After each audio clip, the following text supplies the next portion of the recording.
အားလုံးပဲမင်္ဂလာပါကျွန်တော်အခု Corporate Diagram ဆိုတဲ့ဖေးအောင်တောင်းခဲ့ပါတယ်မြန်မာလိုဆိုရင်တော့စပယ်တောင်လို့ခေါ်ပါတယ်အဲ့ဖေးမှာဘယ်လိုထူးခြားလဲဆိုတာကိုကျွန်တော်နဲ့အတူတူ live ပြီးကြည့်ရှုပေးပါဦးရ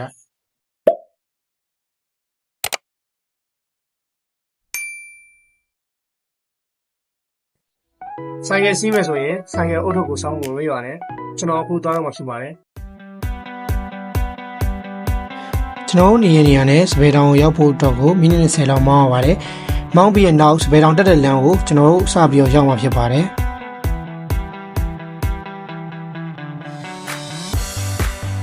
ဒါကျွန်တော်တို့စပယ်တောင်သွားရဲ့လမ်းတစ်နေရာမှာရှိတဲ့ National Park ပေါ့နော်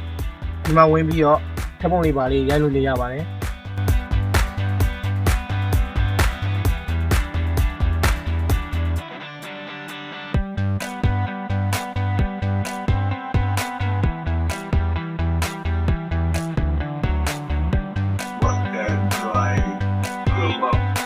ခုဆိုရင်တော့ကျွန်တော်ဖေးအောင်ရောက်ပြီပေါ့နော်ဖေးအထဲမှာရှိလေဆိုတော့ကျွန်တော်တစ်ချက်လိုက်ပြီးရိုက်ပြပေးပါမယ်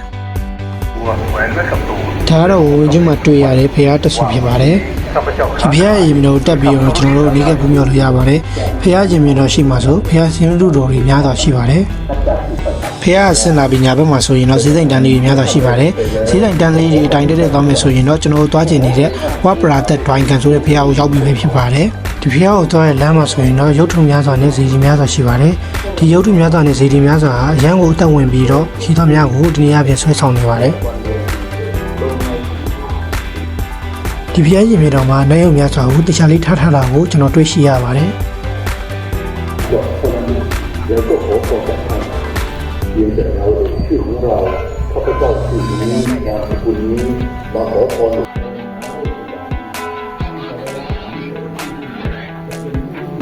ဒါဆိုရင်တော့ကျွန်တော်တို့ဖျားတဲ့ကိုစောင့်ဝင်ပြီးဖြစ်ပါတယ်ဖျားရဲ့ဘေးမှာခေါင်းလောင်းလေးများစွာထားတာပြီးတော့ခေါင်းလောင်းလေးကိုတီးပြီးတော့လည်းကျွန်တော်တို့ဆူတောင်းလို့ရပါတယ်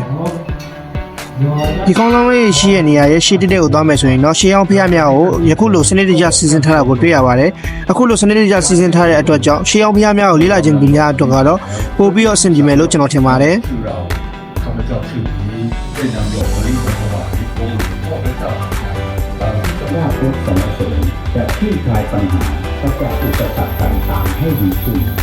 ခုမြင်ရတဲ့နေရာမှာခေါင်းလောင်းလေးတွေပေါ်မှာကိုယ်နာမည်ကိုရေးပြီးတော့အမတ်တရအနေနဲ့ချိတ်ဆွဲပြီးထားခဲ့လို့ရပါတယ်အမတ်တရအနေနဲ့ထားခြင်းနေဆိုရင်တော့ကျွန်တော်ပြထားတဲ့နေရာမှာခေါင်းလောင်းလေးတွေကိုတရွေးကို50ပဲနဲ့ဝဲပြီးတော့ရေးလို့ရပါတယ်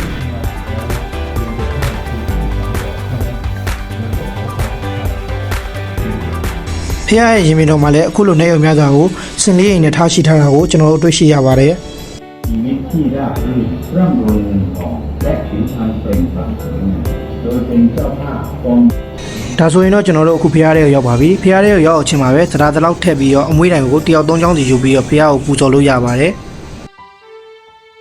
ကျွန်တော်တို့အမွှေးတိုင်ယူပြီးသွားရင်အမွှေးတိုင်ယူတဲ့ဘေးမှာမီးညှိလို့ရမယ့်နေရာလေးတွေကိုလည်းသူတို့အရန်တင်ထားပေးပါတယ်အဲ့နေရာလေးမှာမီးညှိပြီးတော့ဖျားစီကိုသွားပြီးတော့အမွှေးတိုင်ပူဇော်လို့ရပါတယ်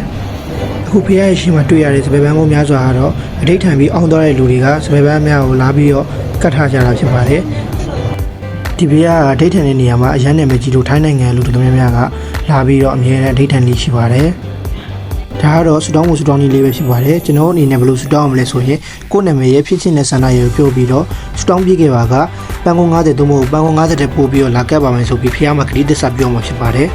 ဖျားမှာကျွန်တော်တို့အမွှေးတိုင်ပူဇော်ပြီးသွားပြီဆိုရင်ဒီမှာမြင်ရတဲ့နေရာမှာအမွှေးတိုင်ကိုစနစ်တကျလေးစိုက်ထားကြရမှာဖြစ်ပါတယ်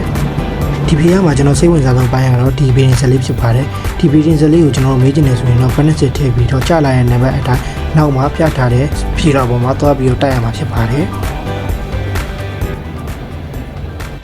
ဒီနေရာမှာလည်းကျွန်တော်အနေနဲ့အမှတ်တရထားခဲ့ခြင်းနဲ့ဆိုရင်ပန်းမှုကြားထဲမှာပတ်စံလေးညက်ပြီးတော့စိုက်ပြီးထားခဲ့ရမှာဖြစ်ပါတယ်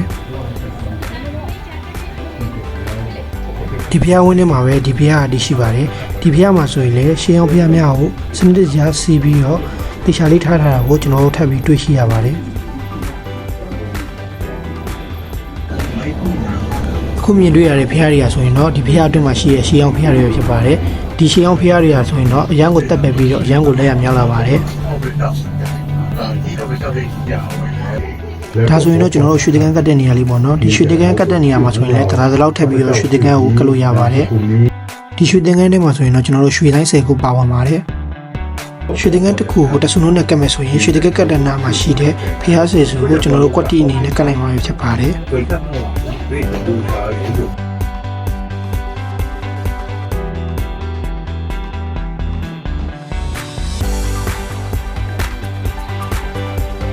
ဖျားရင်မြေတော့ထွက်ပြီးဆိုရတယ်ကျွန်တော်တို့ view point တစ်ခုတွေ့ရမှာဖြစ်ပါတယ်ဒီ view point ကအရန်ကိုလှပပြီးတော့အရန်စိတ်ကိုအေးချမ်းစေပါတယ်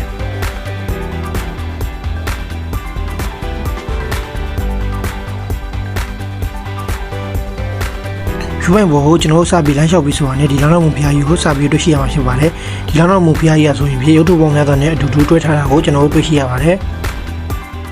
ဒါကတော့ view point ပေါ်မှာရှိတဲ့ဓာတ်ပုံရိုက်လို့ကောင်းတဲ့နေရာများဖြစ်ပါတယ်ဒူတော်တော်များများ view point နဲ့တွဲပြီးဓာတ်ပုံရိုက်ကြသလိုအသီးရုပ်တွေနဲ့လည်းတွဲပြီးဓာတ်ပုံရိုက်လို့ရှိရပါတယ်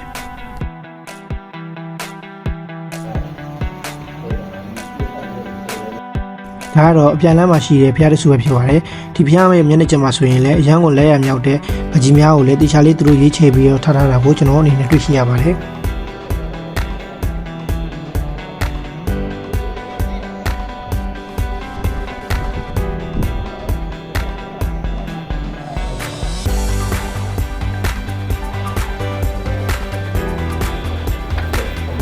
ပြန်မှာကျွန်တော်တို့မတ်တရအနေနဲ့ထီထဆောင်ဝင်ထိုးခဲ့ပါတယ်ဒီမှာတော့ထီထဆောင်ကိုမတ်တရပေးရပါတယ်ပြားပေါ်မှာရှိတဲ့ဆိုင်တော်တော်များများဟာ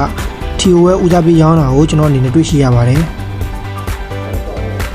ဒီဘက်မှာဆိုရင်လည်းမတ်တရပစ္စည်းဆိုင်တော်တော်များများကိုကျွန်တော်အနေနဲ့တွေ့ရှိရပါတယ်အဆုံးလေးကြည့်ပြီးရတဲ့အားလုံးကျေးဇူးတင်ပါတယ်ကျွန်တော်ရဲ့ဗီဒီယိုလေးကတော့ဒီလောက်ပါပဲ